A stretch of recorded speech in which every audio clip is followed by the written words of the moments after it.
But I didn't have no idea what sales and use taxes was. So the first 6 months we generating like 300 plus a month, and we ain't paid the sales and use taxes. So we end up owing DC $250,000. Ouch! Out of 300. Out of 300. That's the whole bank.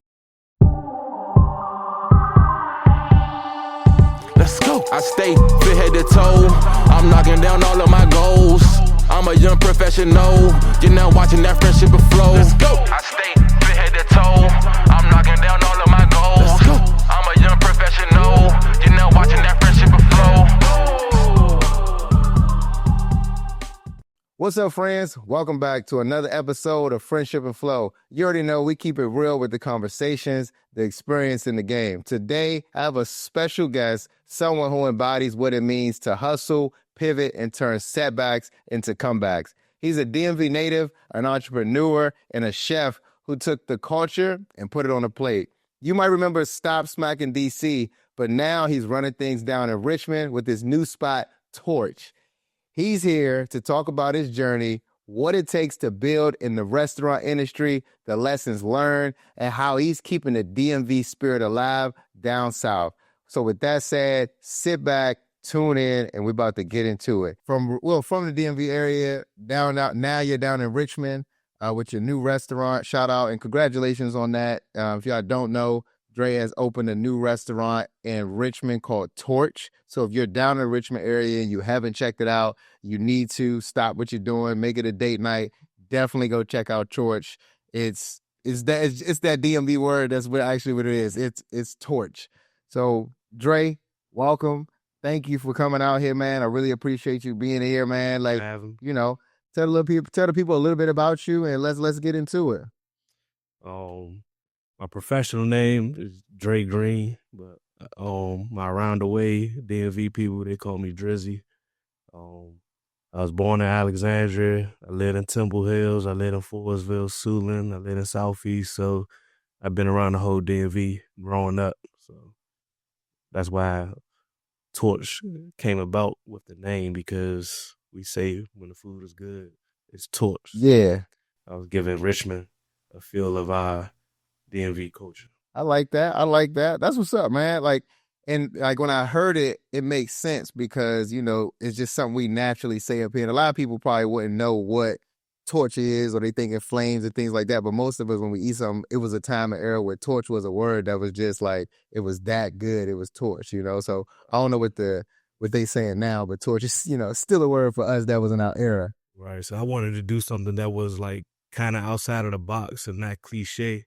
So to us, it's still a slang word, but to them, it's like a upscale restaurant. Like they just see a nice logo and the name, but they don't really know until now, like we explaining what it means. For sure. That it means it's good food. I love that, man. You bringing that DMV culture to Richmond, man. So let's what inspired Torch? You know what I'm saying? Like, obviously I understand the name and everything like that, but inspired this movement to say, you know what, I want to open a restaurant in Richmond and, call it Torch. Well, Torch, it was a concept just written in my phone, but it came about like on accident. So we went to Richmond to look for more Stop Smackin locations because I wanted to transition Stop Smackin to a fast casual and make it like a wing stop or Sylvester's where you could just grab and go. And we're working on that right now in Lago, but you're going to see Stop Smackin basically shopping center to shopping center, city to city. But we went to see a space, and it was like a huge 4,800 square feet space. And my relative was like, I know you're not interested in something real big. I know you want something that's like 1,500 square feet, but just check this out. I think you'll like it. And when we was on the way to Richmond, I was telling one of my partners, like, yeah, if we ever do something again in D.C., it got to be like this. It got to be a corner unit, floor to ceiling windows. It's going to be upscale, elegant. We're not doing hookah. We're not doing hip hop. We trying to make a diverse comfort setting. And when we walked in, the first thing he said is, well, this fits your Torch concept. And most people kind of, when you're talking about a new concept and you already got something in motion, it kind of go in one ear and out the other. So when he said that, like I appreciated it because like he believed in the vision once when I was explaining it to him, and needless to say, like the torch came to life. It's in light, man. That's what's up, though, and that's important to have people like that in your camp that understanding what you're trying to do at the end of the day. You know what I'm saying? The bigger picture, and just because we not focused on that right now, but that opportunity came up, he was like, "Hey, bro, this might be, you know what I'm saying? We got to push this to the front." So I like that. I like that, man. That's what's up. So we still ended up at the moment of that. I think Stop Smackin DC was still open at that time. Okay. So the Largo location just ended up coming. We locked that in November of 2024, but we were still looking for the carry out spaces that we didn't even give up on that. So we ended up with both within the same year. Okay. Which is hard. So that is hard. I mean, one restaurant in general is hard, let alone two, and keeping it in motion is even better. So let's even ask that. Like, when did you just know that you wanted to get into the restaurant industry? Because that's obviously, we all know, one of the hardest industries to get into or actually have success. It's easy to get into, but have success in it and whatnot. It really goes all the way back to like high school, really, and from me being a promoter. So I was a promoter in the area at first. Okay. So I used to help promote Go-Go's. I did my own shows a couple times. So I was always good at like bringing people out. The Go-Go's transitioned to the clubs when people wasn't going to Go-Go's as much as we getting older. So when like Ibiza, Fur, when they was popping. Classic time in DC. Yeah, I was a young promoter then, but I wasn't like making any money. I just wanted to get in the club for free, bring my friends and females for free. Yeah. It just look sweet, you know what I'm saying? Cutting the line and stuff. But they used to finesse me. They used to finesse me on the promotion tip though. They'll tell me they'll pay me a certain amount of money if I bring a certain amount of people. But it's all good. Some of the relationships I still had today, and they be doing me favors. I mean, but that was building your network at that time that, I mean, like you said, you still got today and whatnot. So from promoting and kind of just obviously being in that lifestyle of bringing people out, what triggered to be like, I want to go do a restaurant, Yeah, so it's still more to the backstory. So promoting, then I go to college. I came up as a hooper. I played for Wise. I went to Virginia Union in Richmond, and that's how I got my target market in Richmond, because that's like my second home from college. So when I went to college, I was throwing big house parties, and like club promoters in Richmond was hating on me because I'm bringing anyone who's like 18 to 21. Yeah, they coming to my house parties. They want, because it's free. Yeah, we giving out everything free. Like we just wanted to have a good time. And that's how Playground Entertainment came about. Okay. So Playground Entertainment was my promotion company. I eventually, like as I get older, I started renting out the clubs myself. Like back then, like now it's bar guarantees and stuff like that, and they wasn't doing that back then. You could just rent out the club, but it wasn't expensive. You could rent out the club for like $1,000. You keep the door, they keep the bar. Easy math. Everybody happy. Yeah, easy math. Yeah. We had Limes like wrapped around the corner in Richmond. And I did a lot of stuff in DC as well too, for OZO, like Griffin, Rose Bar, like in early stages of Rose Bar. I feel like I played a huge part with the growth of like Rose Bar and OZO and Capital, a lot of them places. Because they used to always hit me up and be like, hey, can you do your after party here? Can you do this, do that? And I just charge them a flat rate. So I didn't really label myself as a promoter with them. I just tell them like, just give me 502 bottles. Yeah. I'm going to blast it out for you and bring the who's so there's in your spot. So as we grown with the promotion, I just like hospitality. Like I like throwing free stuff. Like I throw big cookouts. Same, man. Parties, matching pool parties, stuff like that. And it wasn't really about the money. I just wanted to have a good time and see others have a good time. Same, yeah. So one of my friends, he went to college with me. This how Stop Smackin kind of came about. One of my friends, he was a part of the Playground Entertainment movement. We also had like a music aspect Playground Entertainment. Oh, because I had a recording studio and photography studio as well in Temple Hills. Okay. So serial entrepreneur, yeah, man. he was like one of my original artists, but he knew how to cook. So Chef Murph, shout out to Chef Murph. He was just a self-taught good chef, good cook. So whenever we threw cookouts or anything, he was on the grill. But we used to do unique menus for our cookouts though. We'll do like jerk chicken lasagna and like just things that jerk chicken lasagna sound good. won't always be at your like roster pasta. Like we used to just do different stuff on our cookout menu than just burgers, dogs, and chips. Yeah. So it caught people's eye. Mm. And then speed things up. COVID hits. Murph, he started selling plates. Okay. But he had his own little thing going on with the plates. Mm-hmm. And I basically reached out to him. He's like one of my brothers. I'm like, we already got Playground Entertainment and we known for like throwing our events and stuff like that. If you stay consistent with it, you know what I'm saying, let me guide everything and I'll get behind you on you doing your food because I see that you take it as serious. Mm-hmm. Just make sure you stay consistent with it. Mm-hmm. So I made a list of names and then I thought of Stop Smacking because my mom used to always be like, stop smacking your food out loud. Yeah. And I wanted to do something that was like unorthodox, but I thought when I first heard it, bro, I thought it was like, I thought it was another DMV type slang, you know what I'm saying? Like what it's like, stop smacking, like that's something so good. So exactly that is. So I definitely understood that, but I get what you mean too, where mom dude's like, hey, you about to get popped in them lips. Right. So I thought it was something that was relatable that anyone could relate to, like your grandma or your mom or whoever. If you eat food that's real good and you smacking real loud, like your mom get irritated, like stop smacking. So that's how Stop Smacking came about.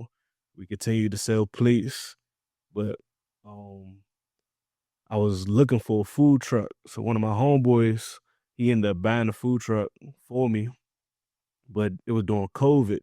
So the warehouse that was putting all the equipment on the food truck ended up shutting down. And then he ended up passing away from a health issue. Wow. Sorry to hear that, man. Yeah, so this is one of my dogs, Bezo. Rest in peace, Bezo. But still to this day, we got that food truck. It's just sitting right now. And it's like some stuff that got to get worked on the food truck. But we do got to Stop Smacking food truck. But we was promoting that it was already existed. Nice. So speaking of to exist. Yeah, social media thought it was real. So people like, where y'all located, where y'all at it, where just give you an address in Northeast and pull up there. Pull up. If you ask, the food truck is in the shop. You know what I'm saying? My bad, man. Phone issues. Let's get rid of this. Yeah, I said no phones in the beginning. I know I was there. Forgive me, audience. No, for sure, man. But like, gonna lead up to the restaurant. That's just crazy in general. Like how you just never know how things will align when you know what I'm saying. You just with your camp. You know what I'm saying. You just with your boys and things like that, and you seeing an opportunity to support your man. You know what I'm saying, that you have a talent of cooking, and you like, hey, I got the eye to, you know what I'm saying, bring the people out. Let's work together. But that's what a lot of people need. You know what I'm saying, seeing bigger pictures of their surrounding, you know what I'm saying, people around it also, man. So that's what's up. So Stop Smacking. At some point, you know, obviously, Stop Smacking DC is no longer, you know what I'm saying, in existence, right? Right. So talk a little bit about, you know what I'm saying, that transition or that struggle or what you learned in the process of, you know, Stop Smacking going up, but Stop Smacking also going down, and some of the little adversities and some of the things you might have faced. Yeah, I say, well, first, that's why I wanted to stop, because I knew you probably would have a follow-up question right behind it. So to even lock in, you a realtor, so you know these landlords, they look us off out the gate. You know what I'm saying? No, and they want to see a certain amount of financials to make sure you're able to afford these buildings and afford rent and stuff like that. So when I got my studio, they got me some more knowledge of commercial real estate. So I did a bad deal with my studio, just not knowing. I'm just happy to learn the business. So I meet different realtors, more experienced realtors. They telling me certain things I didn't know about. Like, yeah, you can get a year without paying rent. You can get TI. And a lot of people don't even. I know business owners who still don't know what TI is. I mean, when you there, go ahead and drop it on there. You get tenant allowance. Yes. They'll give you money based off the square footage or building improvements and stuff like that. You really just gotta sell yourself, sell your concept. You gotta pitch your pitch. Second generation or new build outs. So it's a lot of advantages you can get being a new business with a strong business plan behind it. For sure. And strong financials behind you. So if you're showing strong six figures or more, they happy to have you type of thing. For sure. So with the studio, I ain't had to show like a whole bunch of money. It's just an industrial warehouse. So once I learned, like, okay, you gotta show 6 figures or more. But the location we ended up with on Stop Smackin in DC wasn't a part of the plan either. Like, we was originally looking for carry out spaces because we didn't want to just jump out there and get a casual dining restaurant. Yeah. And it's during COVID too. So yeah, we're not trying to fill in all these seats. Yeah. We just wanted to do grab and go. And like, we don't have no restaurant experience. When did Stop Smackin DC open? It opened during COVID, you said? It opened July 2021. So COVID was like, still in trying to figure. We were trying to figure out COVID. It was still 6 feet, seating distance or something like that. Yeah. Then the vaccine costs came a little later.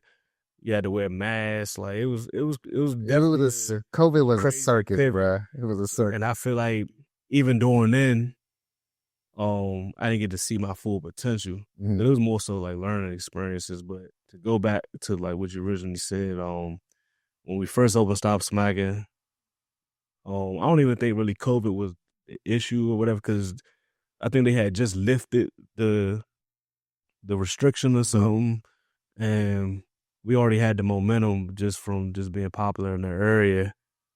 But I feel like we lacked the experience. So Chef Murph never worked at a restaurant ever before. I never worked at a restaurant. I got my like promotion experience, but I'm just know that I'm gonna bring people. I'm forgetting about the customer service side. And we did hire a general manager to put that structure in place, but I kind of think I feel like he could have done more. Yeah. I feel like when you a general manager or manager in general, like, you got to catch things before it happen. Not like wait until after it happened and try to play defense. You know what I'm saying? But it was a lot of stuff in one that just happened, which you're not gonna know until you in the motions of it. Though we was hiring friends, we was trying to give friends roles that wasn't necessary because we just so happy in the moment. Like, yeah, we gonna make money. Put everybody on. Have you do security. We gonna have you be a promoter. Yeah. And we a restaurant, so in the mix, I'm like, hold up, restaurants don't need no promoters. You know what I'm saying? It's still we giving out money, just wild, payroll high. Like, this is my first time. Like, I'm transitioning from a business owner with a studio, but those all like contractor type situations. Like, there's people renting out my space, or I'm working out like 50-50 deals with an engineer or something like that. So I got 20 plus staff, general managers, DJs, and all types of stuff. So the overhead was crazy. But we was make like the first year we made like over like 1.5 million. Still, even with mistakes, still bringing in 1.5 million is amazing. That was good to see just on paper. I was like happy about that, even though I didn't really get to see it in my pocket. But it was just like, I know I'm capable of making $1 million. And I, like, me personally, I may not be a millionaire, but my business is a $1 million company. So we was open for 3 years. We generated over $1 million each year. And that's also what brought problems to us closing, because I didn't know what sales and use taxes were. Let's talk on that. Let's teach the people sales and use taxes, because they like, yo, that money sound good until you got to pay Uncle Sam. Yeah, so I ain't even mad at Trump firing all these IRS people right now because they make people's lives definitely harder than what they gotta be. And they responsible for shutting down stadium. Yes, man. You know, if y'all familiar with Mark Bonds, he been locked up for taxes. All the big club promoters, DC, the biggest of the biggest, not even just DC, just worldwide. Even Donald Trump himself, they be having tax issues. And I feel like more so it'd be a lack of knowledge in the beginning. You gotta just stay on top of your books. But I didn't have no idea what sales and use taxes was. So the first 6 months we generating like 300 plus a month, and we ain't paid the sales and use taxes. So we end up owing DC $250,000. Ouch! Out of 300.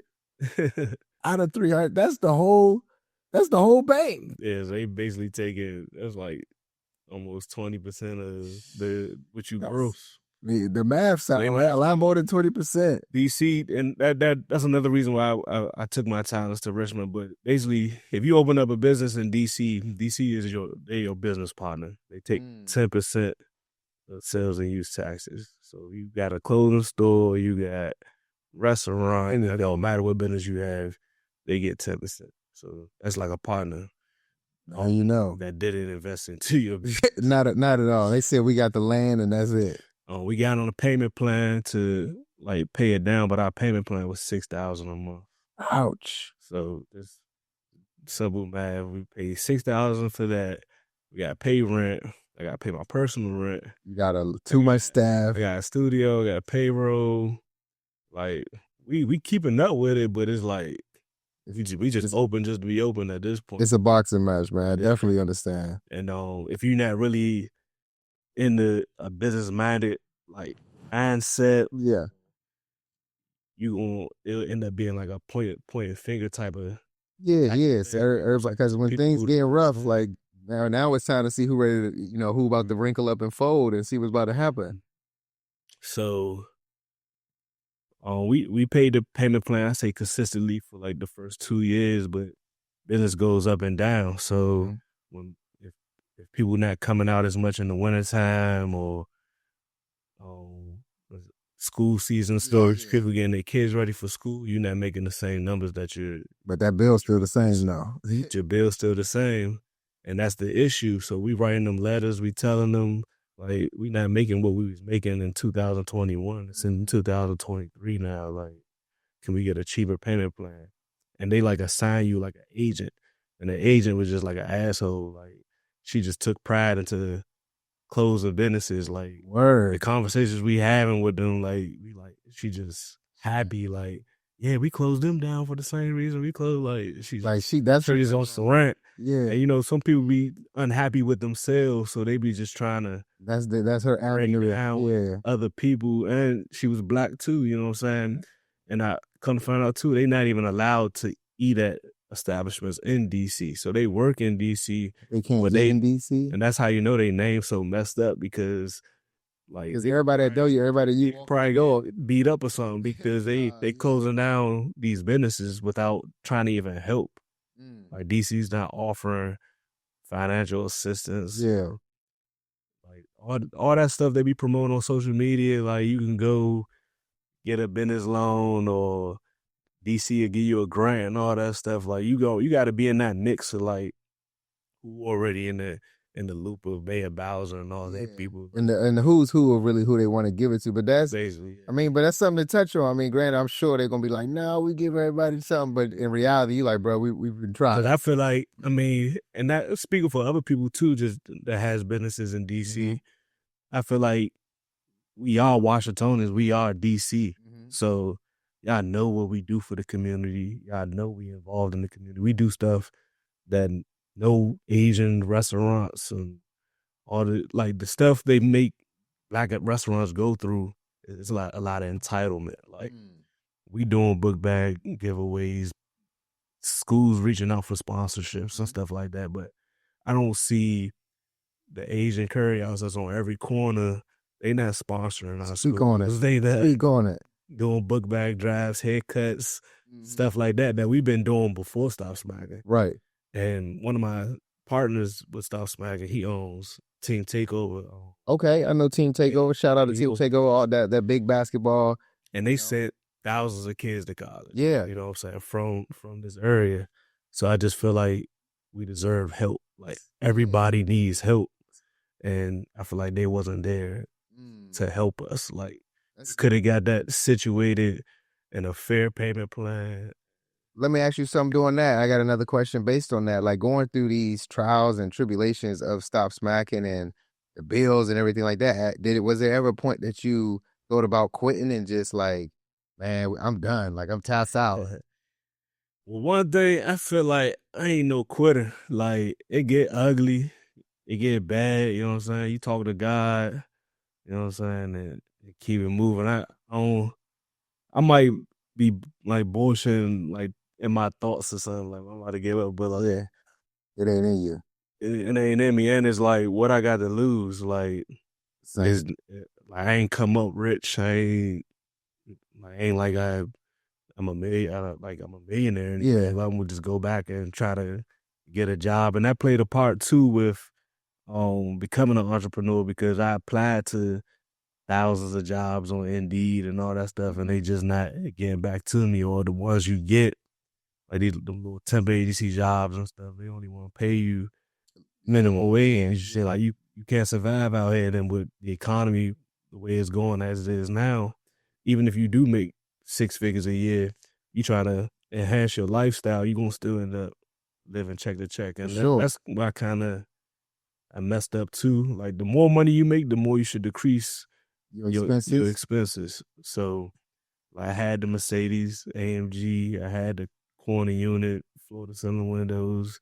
See the whole Disney. Like, they had to feel just a little bit, man. When you taste it, then you gonna chase it more. You know what I'm saying? So I ain't gonna say if you lose it, but if you downsize your lifestyle and really stay down till you can afford it a couple different times, like I strongly encourage. I got one that Jay-Z said if you can't buy it 3 times, then you shouldn't buy it once.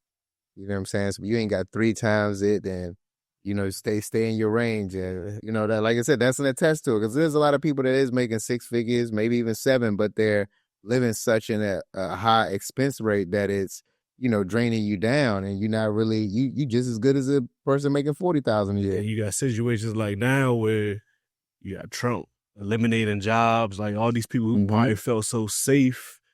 This is what entrepreneurs go through. Like you never know when something may go left. So you got to have your money ready for a rainy day. But if you've been spending your checks consistently, vacations, designer and all that stuff, you're gonna be sad. So well, man, you preaching, bro. You definitely dropping gems because that's important. Like people just got to understand, like the days of keeping up with the Joneses and the days of trying to look a certain way just so that we, fit the mold is dead and dumb. You know what I'm saying? Like it's be comfortable with you at, and people don't rock with you for what you got on or what you rocking or whatever, then they probably weren't with you anyway. You know what I'm saying? And let them I say I do, cause I be saying this just to myself or in general. Like you see people like Elon Musk and all them niggas Bama's like shit though. Yeah, they don't care about clothes. But I feel like I'm gonna always be fly though. Like I agree with you. But you don't have to go. It's different. Like fashion changed so much now. You don't have to go the designer route to be fly. 100%, man. There's definitely a lot of black-owned businesses that I support. One of my favorite clothing lines, Dreams of Triumph. Okay. And the DMV. Yeah, I know about Dreams and Triumph. I remember when he was starting out early, you know what I'm saying? It was just t-shirt stuff. Yeah, price. Every time I wear stuff, anywhere I go, people like compliment on it. So it's like you don't really have to spend $1,000 on a Dior shirt or something like that, and you only gonna get a couple wears out of it because they material not even the best. Or you spill something on it, or because that's it. Or you done wore one time and took a photo, and now look, you just Instagram. You can't even wear it no more. So I encourage to always still be fly. You know what I'm saying? I feel like that's a part of like mental health. I agree. How you take care of yourself, you look good, feel good. Nice. So cuts and stuff like that. Let me dive into this. So we Stop Smacking. it has its downside and things like that, and you realize that, you know what, that chapter is, well, not done, but y'all had a, pivot on that in that chapter. And what brings up the idea of, like, you know what, let me go back to Richmond. And obviously we talked about your guy finding the spot to bring Stop Smackin down there. But, like, let's get into that part. Like, now you found a spot in Richmond, and now let's just turn, we jump from Stop Smackin, we go into Torch. Like, how does this So Stop turn on? Smackin was still open when we went to go tour that spot. So Stop Smackin, we ain't just like we Stop Smackin was open from July 2021 to May 2024. Okay. So OTR, that's the name of DC's Tax and Revenue building. On Valentine's Day, they came and just shut us down. How did that go? That was in full motion? And this made the news and everything. Dang. And I will say the community, like, supported. I had Backyard reaching out to me. I had Red Grant reach out. Yeah, shout out to Red. Sean Towson, the president of the Restaurant Association. So people was working to figure out how could we come up with a solution. So when they shut us down, that's not when we closed good though, but they basically was like y'all got this big bill over y'all head, y'all ain't paying 3 months, y'all payment plan, we need $50,000. Like, they really they extorting you like that. They worse than the plug on the street. They telling you they want $50,000 right now, or y'all can't reopen. And this ain't got nothing to do with the landlord. This ain't got nothing to do with the bank. Anybody, like, you got to still pay your rent, and you gonna be closed down unless you pay this $50,000. These them restaurant roles that they do not talk about, and letting you know that real struggle makes it, like, tough, man. Right. So it's just like, we ain't got $50,000 just to. Yeah. Even if we did have it, like, I'm not about to give you $50,000 to be more in a hole and just play catch up and still got to be on a payment plan. You know what I'm saying? So we get lawyers involved, and that's when I found out I got the knowledge of bankruptcy. So I filed bankruptcy. A business bankruptcy. I filed a business bankruptcy, and that gave us the power to reopen. And any of our prior debts was eliminated or consolidated into a future payment plan. So different bankruptcies you could file, either Chapter 5 or Chapter 7, Chapter 11. So I think we switched them eventually, but to reopen, we did, I think, a 5, and the 5 was they consolidate all your bills into a 5-year plan. But you won't go to court for like a year until you even, like, start the plan or whatever. So in the midst of everything, though, we was closed for like a month before we reopened. So they closed it down on Valentine's Day, one of probably those biggest days of the winter. Yeah. We had events planned and everything. We had to, like, nothing you can do. Yeah, they fucked us over. So we reopened in March. We, like, did like a big announcement and stuff. We got a lot of support. But we just was still playing catch up with a lot of stuff. And, like, May, I think Mother's Day came, and me and my partner, we his name Nunu with TTO. We just was talking. We just like, man, like, I think we should just basically regroup and, like, cause we've been talking about the takeout, doing a curry out and stuff like that. So we was like, man, we just need to regroup, get this off our shoulders. And set back, regroup, and let's see what we do. Learn all the ins and outs. We learn we got to keep payroll down. We learn we can't help everyone. We can't make everyone happy. We got to just, me and you, we got to do us. And Hard Knocks University, bro. I told you, I got a doctor's degree at Hard Knocks University, so I already know you was in class. But in the midst of all that, we already in negotiations for Torch. Okay, right. So I was going up and down the road. So my other partner, Sudan, he owns Kitchen Crave. Okay, I know Kitchen Crave. So shout out to Kitchen Crave. They just opened up a location in Atlanta. Nice. That's what's up. So,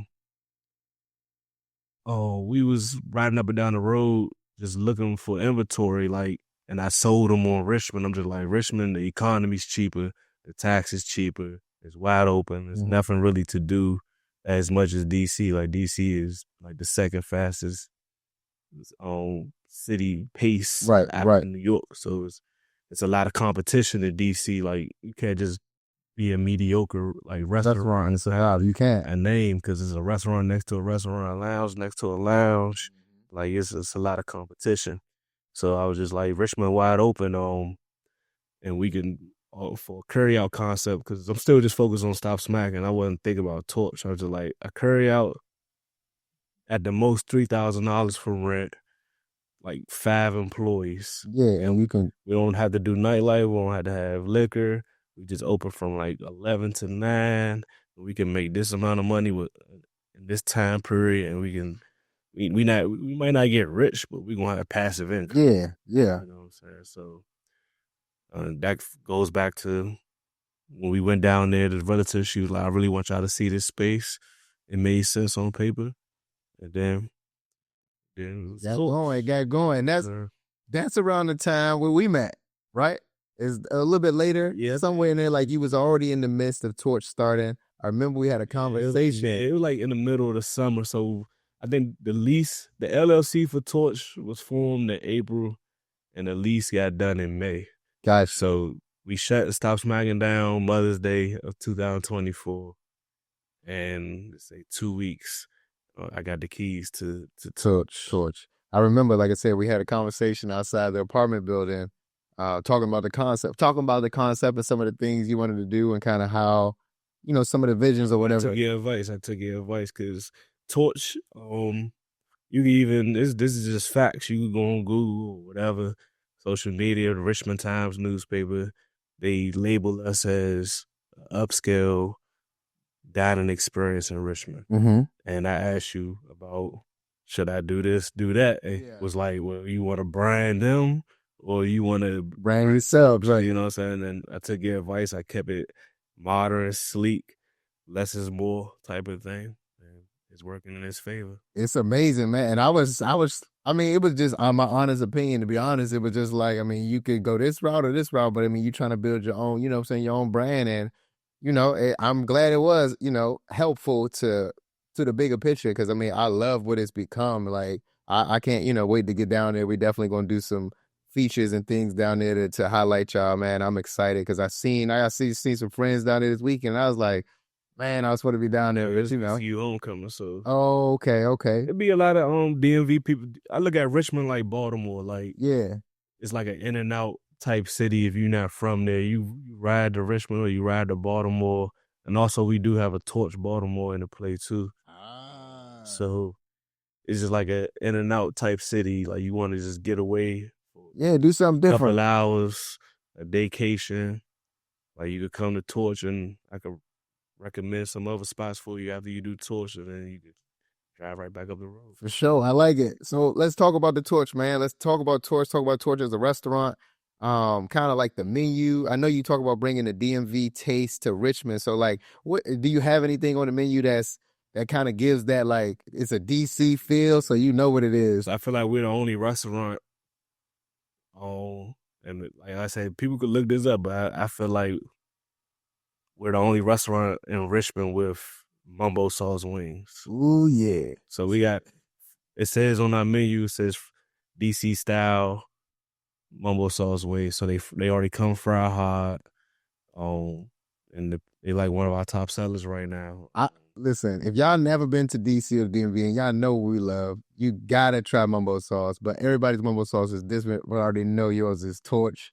I got a homeboy. It's funny. He's from all over, but he's from Cali. He came to DC for the first time. We hung out, and I was getting some food. You know what I'm saying? Let's go get some food, and we got some carry out or something. And he got the mumbo sauce, right? And he like, what is this sauce? What is mumbo sauce? Like, you don't know. You're like, what is that?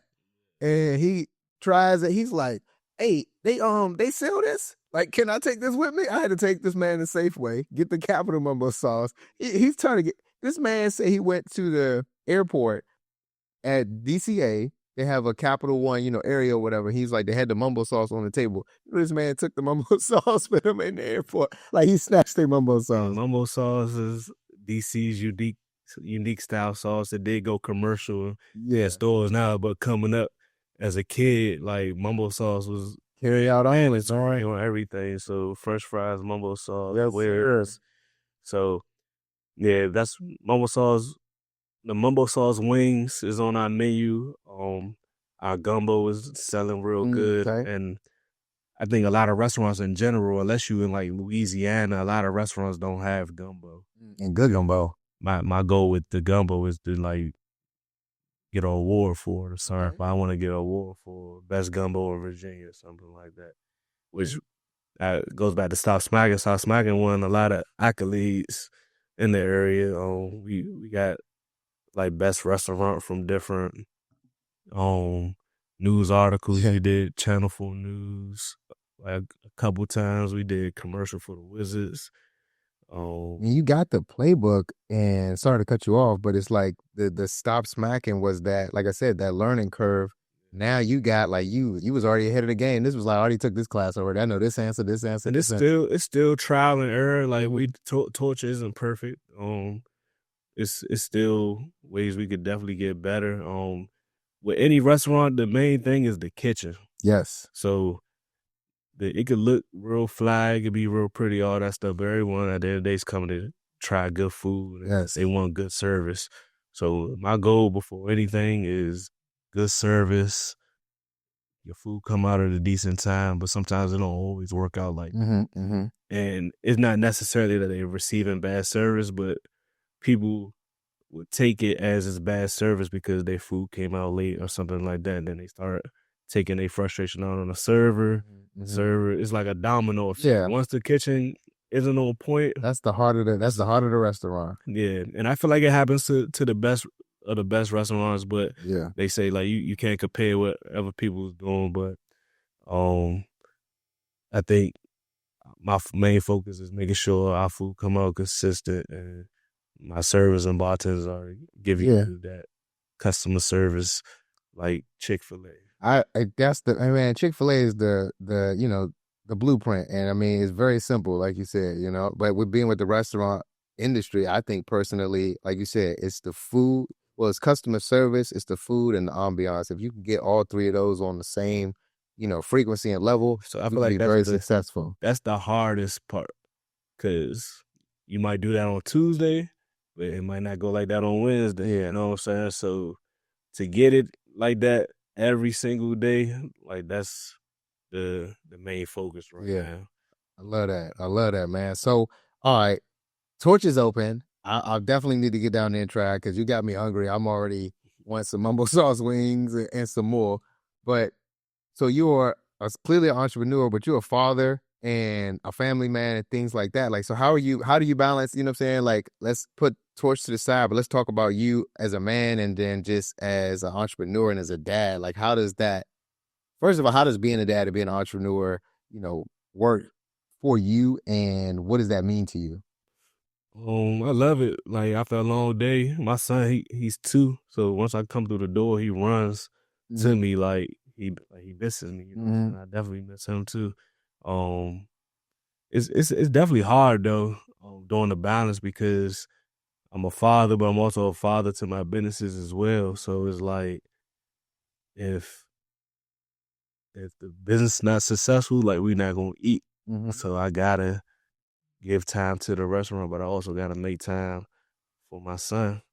But overall, I feel like I'm making it work. I'm doing the best I can, and I'm trying to build a legacy for him, so he can take over my restaurants, and then I'm trying to get into that realtor life like you. And you can have it. Want to leave him a property by the time he 18.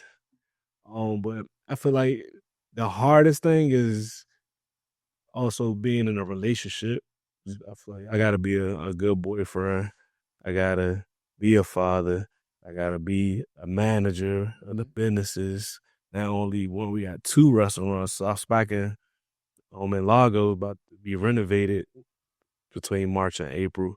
So I gotta give my time to everyone. Time management is very important. And I feel like the older we get, like time is just be flying. Like you just look up, it's just really not enough time in the day.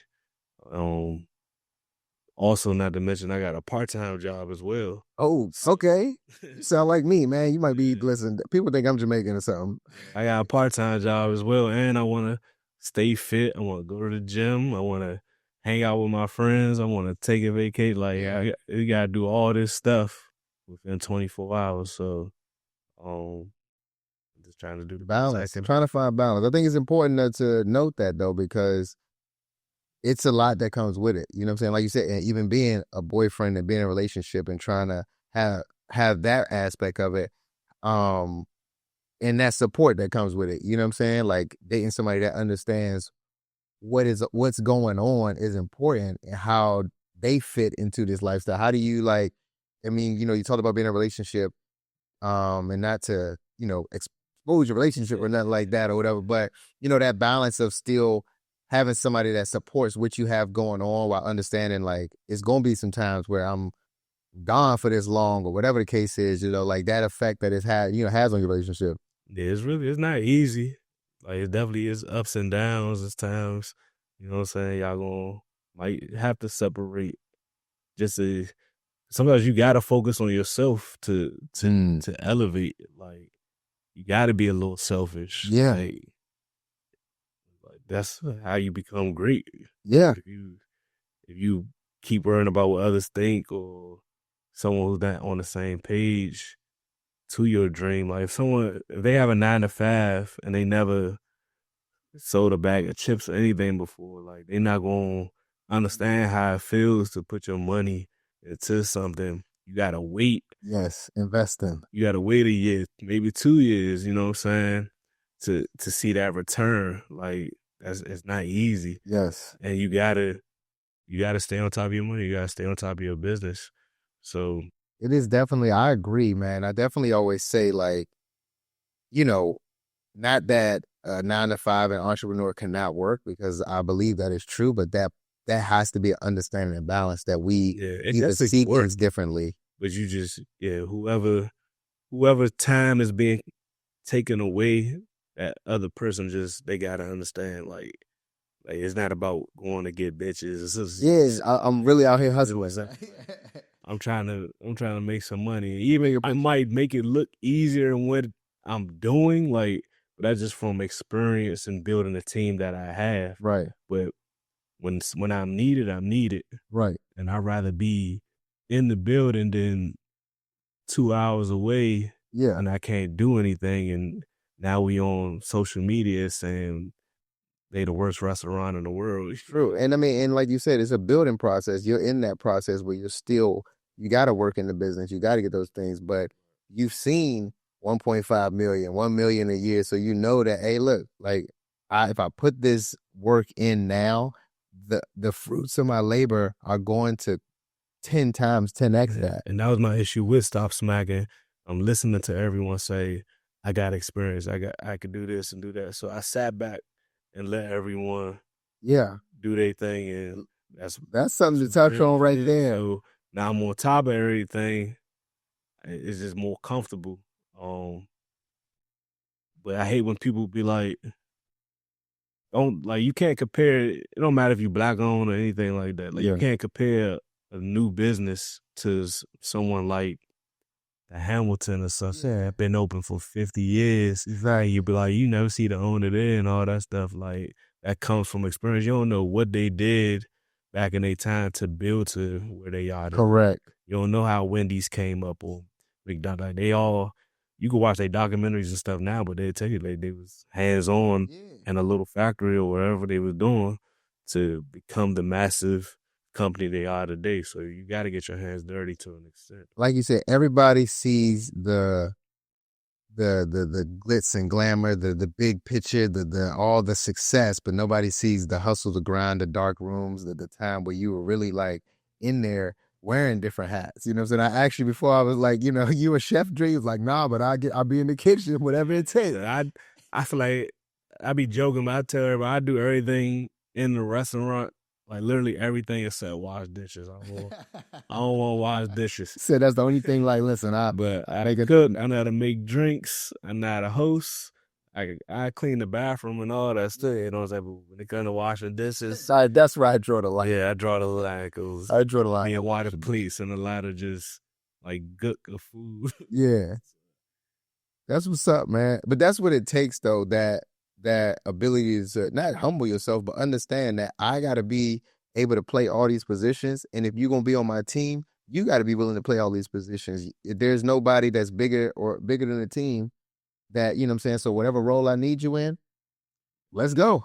And that falls back to every position is needed. Everyone is equals. So if there's no greeter at the grease stand, it's not gonna be organized. If it's not a dishwasher in the back washing the dishes, ain't gonna have no plates to serve out. If it's not a bartender to make drinks, and so on. You need cleaners. You need, like, everyone is all equals. Everybody is pivotal in their role, no matter what you do, thinking you're better. You know what I'm saying? I'm the chef. This and that. Well, you ain't the chef if you ain't got nothing clean.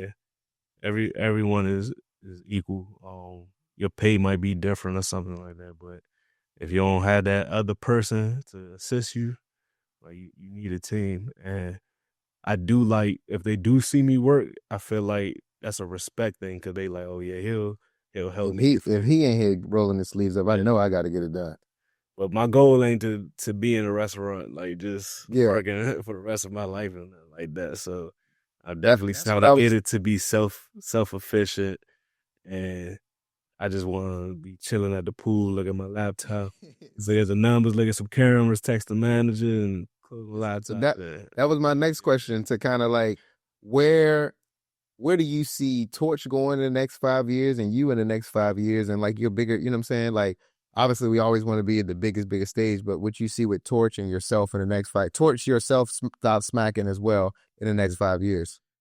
So I'm 33 years old. So 5 years, I'll be 38.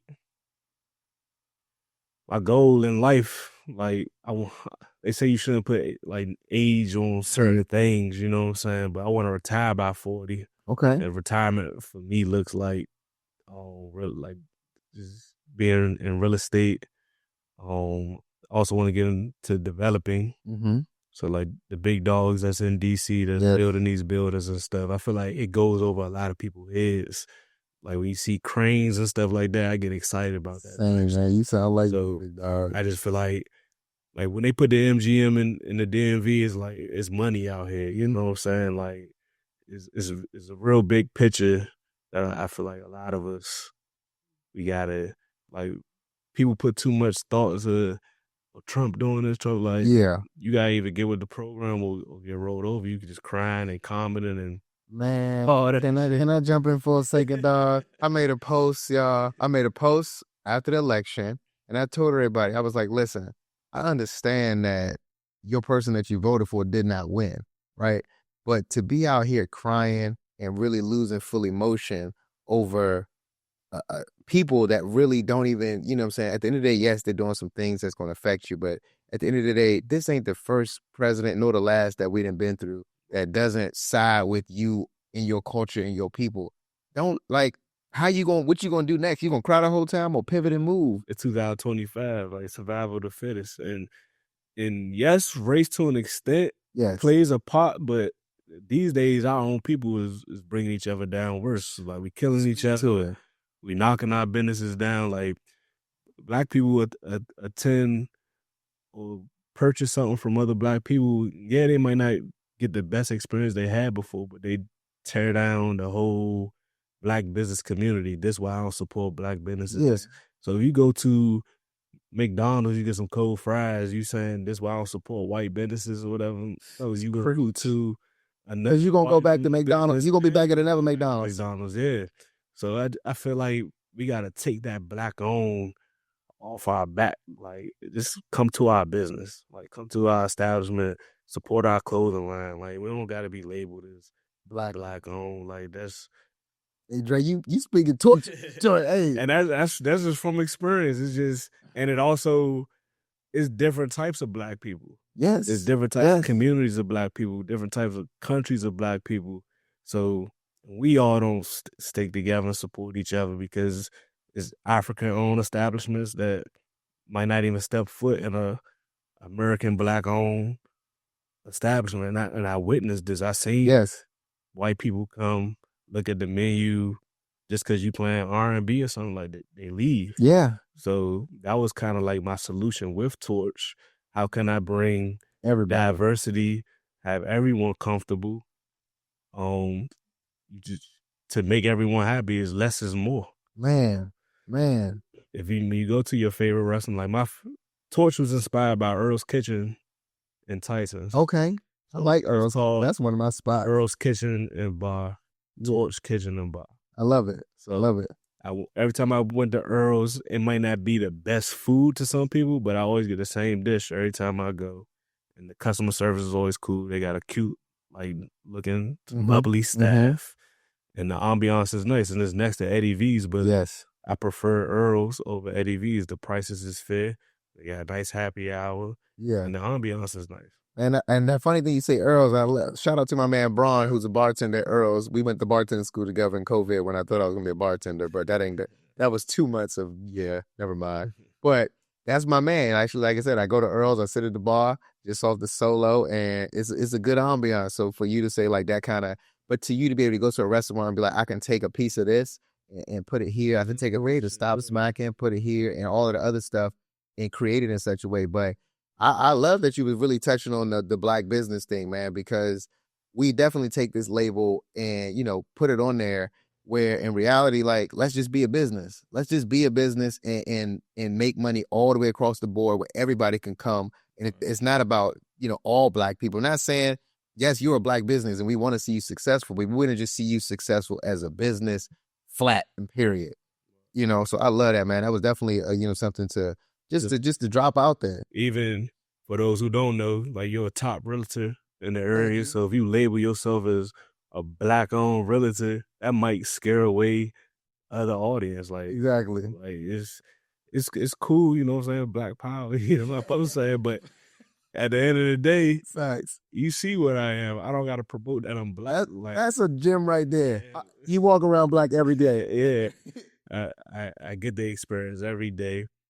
And it feels great to see that we bringing all communities into Torch. And what I took from Stop Smackin was a unique name, a name I think everyone could gravitate to, but with a meaning behind it. But it's like, if you know, you know. But Torch, back to your original question, where I see Torch, we already working on a Baltimore deal. It's not closed yet, but I'm speaking to existence. Torch Baltimore 2026, because that's going to be an eggshell build out. Okay. So that's going to be $1 million project. That's going to be my biggest budget of a project ever. We shooting in Torch Baltimore as soon as that thing open.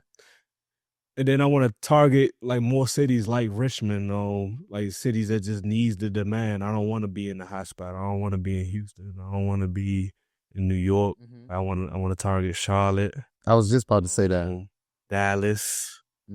My dream is Miami. Miami is a hot spot, but you got to come ready to play out there. Like maybe that you had Orlando or Tampa, maybe Orlando, but also that's the growth of Stop Smackin as well. So Stop Smackin, since it's going to be takeout style, the fastest paced growing takeout is Subway. So Subway is larger than all franchise fast food spots. They larger than McDonald's. They larger than Burger King. McDonald's like second, but basically I'm trying to get on that level. Like I think Rick Ross is doing his thing with the wing stops.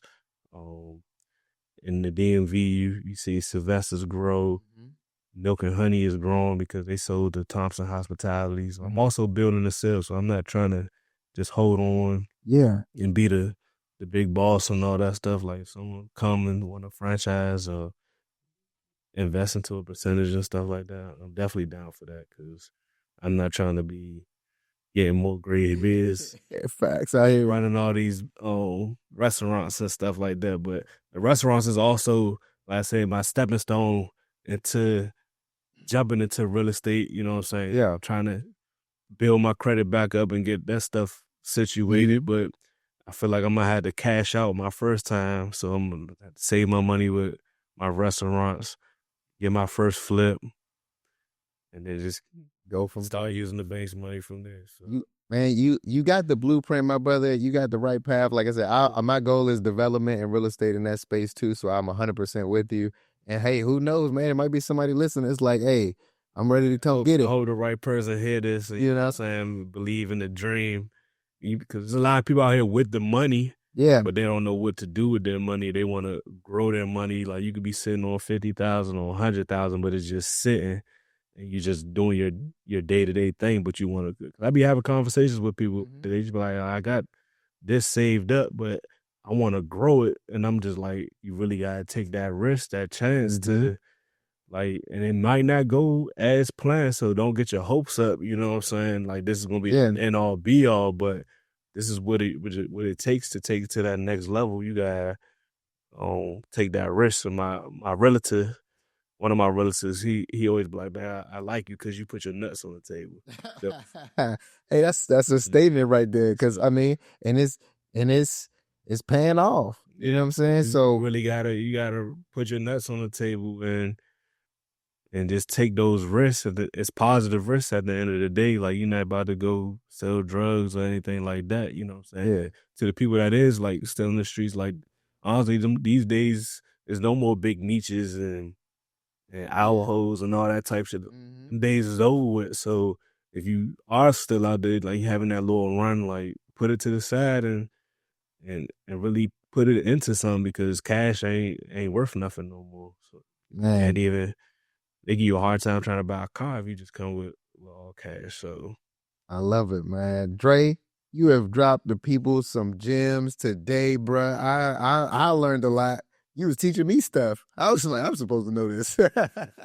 But man, I just want to say, one, congratulations, dog. Like, just everything you have going, everything that's ahead of you, man. Your flowers now. I want to say congratulations, and I'm excited to just witness it all and, just sit down and just see it all. I appreciate these platforms, you know what I'm saying, because I've done interviews before with like newspapers and stuff like that, but you don't get to say the real. You saying they ask you like questions and stuff like that, but they kind of like summon everything up and issue up to how you want to issue. Because even these days, I be able to tell the bigger, like outlets and stuff.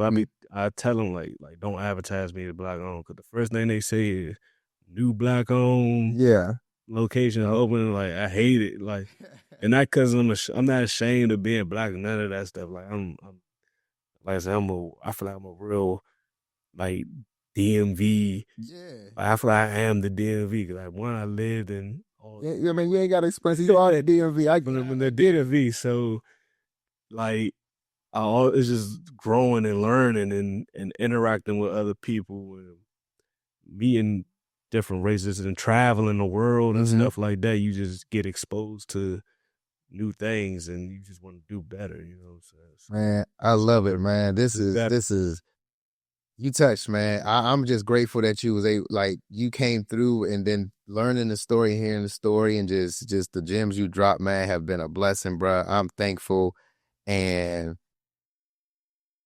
Torches, you know what I'm saying? This whole process and build, I'm excited to see what you do over these next time, man. So we will definitely, this will not be your last time, you know what I'm saying, on Friendship Info for sure, man. But we're going to be doing some things. Towards Baltimore. Actually, no, next shoot, Stop Smackin and Largo. Yeah. So Stop Smackin, Largo, we trying to be open by this summer. I think it's going to hit the area hard. We coming to feature at Stop Smackin and at Torch. We in the heart of Kettering. It's needed. Like it's taking our community back, and we about to like I'll be reading the comments and stuff like they want us out Waldorf. Everywhere I feel like, because everything is changed for real. Like I feel like Sylvester's is a little bit outside the box with the Mexican style type food. You might get some sardies. But everything else is like America's Best Wings. Yeah. Asian carry out.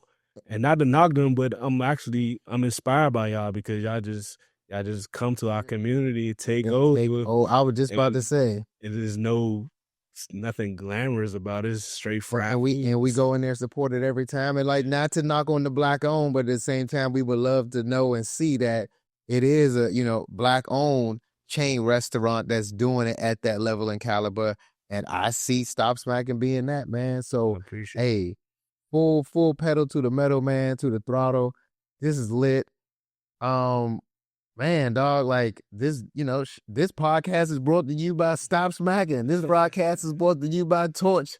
So with that said, and it's still playground entertainment for life, PGE.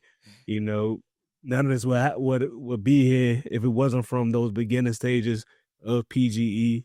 And I do want to open up another studio. I didn't say this in the interview though, but like I managed music artists coming up. We had like one of the biggest songs in the area. It was called Thrax Too Much. Okay. So I played a part in that. I had my hands in a couple. Just invested in some of the youth in their career and stuff like that. And like recipes to Gunu, he was real popular in the area. He was in my studio every week. I watched him come up as a kid. So I feel like I played a part in the DMV music culture as well. And I want to bring the studio back. But it's going to more so focus on photography and videography. Okay. I used to make more money from the videography side. I was getting like rent outs for people because I had a real big green screen. It was a cyclorama wall, so I was getting commercial shoots. They was asking to bring cars inside and all types of stuff.